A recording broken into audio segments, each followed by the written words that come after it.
Hey guys, welcome back to my kitchen. Today we are going to be making Ikea's Swedish meatballs. These aren't just any old ordinary Swedish meatballs. They have the most incredible cream sauce served over them, which Ikea traditionally serves these meatballs over mashed potatoes. We're gonna serve them today over egg noodles, but you can do either or whatever other pasta you have on hand. Let's go ahead and get our meatballs mixed up. Alrighty, let's go ahead and make our meatballs. So we are going to start with 1 pound of ground beef and 1 pound of ground pork, okay? Let's get those in a large mixing bowl. Then we have 3 cloves of garlic, minced. We're gonna add those. A cup of diced onion. I went ahead and chopped all this up already because the onions make me cry. 1 cup of plain breadcrumbs. I use Panko. Get those in here. 2 eggs. 1, 2. 3/4 cup of milk. Let's get that in here. 1 tablespoon of olive oil. And salt and pepper. So we have to go ahead and mix all of this up, and then we will make little meatballs out of them, obviously. I will say we want to make sure not to overmix this. So let's mix all of this up just until it's all combined, and then I will show you about the size that we will make our little meatballs. We'll check back in a minute. Okay, so I have made 4 of these little guys. I'm not going to keep you on camera while I make all of them, considering this whole batch will take quite some time. I did want to mention that y'all should try to make your meatballs all about the same size. That way they cook evenly. But let me make one right here and I'll show you about the size we want.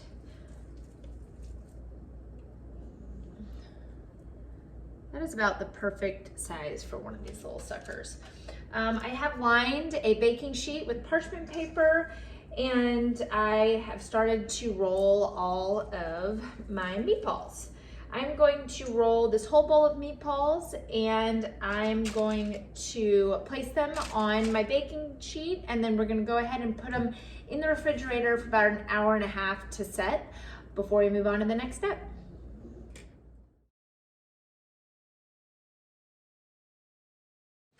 Alrighty, we have our oven preheating at 350 degrees. We have our cast iron getting nice and hot. We're gonna do another tablespoon of olive oil. And then once that's really nice and hot, we are going to start adding our meatballs that have been setting in the fridge for about the last 1.5 hours. So we're gonna do these in 3 batches. I'll show you the first batch, and then I will go ahead and do the other 2 real quick.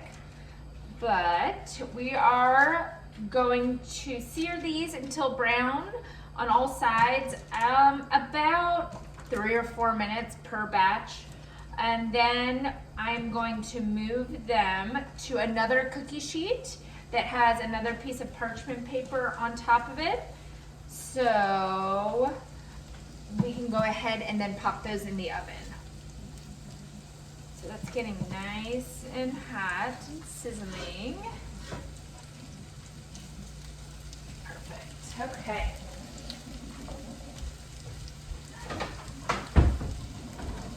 That's getting nice and browned. I will line another cookie sheet, this time foil.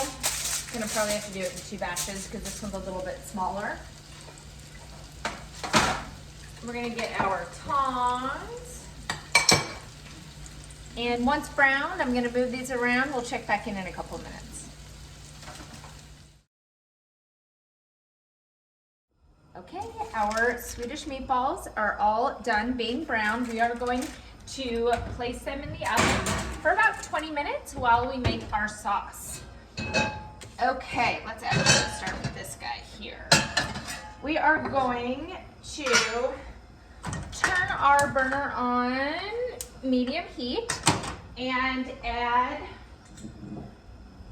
1 1/4 cup of beef stock, 1 1/4 cup of vegetable stock, 1 1/4 cup heavy cream, 1 1/4 cup heavy cream in there. And then we have our soy sauce and our Dijon. So let's go ahead and mix this up. About 2 teaspoons of the Dijon mustard. I can get it open. 2 teaspoons of that. And then 2 teaspoons of our soy sauce. Okay. Yum, yum, yum. And then we are just going to mix that until there aren't any clumps, which really only takes a few seconds. Perfect. And then I'm going to switch burners here. We're going to go ahead and make our roux in our stove pot. We're going to melt 6 tablespoons of butter. And once that's all melted, we'll check back in and we're gonna add our flour here in a minute to make our roux. Okay, our butter is nicely melted. We are going to add 3/4 of a cup of all-purpose flour and make our roux. Perfect. Turn the heat down just a little bit. Oops. And I'm going to slowly add our warm liquid mixture that we made over here. It doesn't have to boil, the liquid mixture. We just need it hot for when we add it to our roux. Perfect. So let's turn the back burner off and then slowly add our cream sauce just a little bit at a time. And I'm just making a huge old mess here, aren't I? I did turn the heat down a little bit. I don't want to burn it. Make sure you do not burn your roux. You want to continuously stir it. A little bit more. Oh, this smells great. Sorry, I'm really messy today. Not quite sure why. Oh, looks so good. And I do have a big pot of water here boiling for my egg noodles. That's what we're gonna serve our meatballs over. Okay. This is getting all mixed in. It's looking delicious. Perfect. Let's do a little bit more. You can hear my, actually we'll just go ahead and do it all because it's mixing in really nicely. And I'm just going to incorporate our roux into our liquid here for about 3 to 5 minutes, and I'll check back in and show you all what it looks like. All right, our sauce is done, our meatballs are done, and we are ready to get this out of the oven. Oh, look how perfect those look. They look beautiful.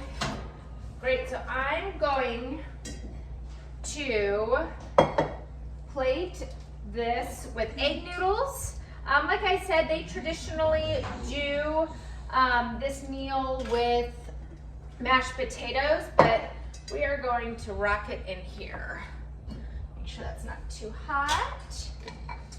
And I want to go ahead and put these meatballs in our cream sauce. Normally, like when I make spaghetti, I will mix, put the meatballs on top and then pour the sauce over. But since their meatballs are normally so delicious and creamy, we're gonna add at least a few to the sauce like that. right, that looks incredible. Let's scoop these over. And I am going to do the others. I'm just showing you all what this looks like. And that's it, you guys. It does use a lot of pans, but it's definitely worth it. This is going to feed about 8. So just keep that in mind. If you need to cut the recipe in half, you can.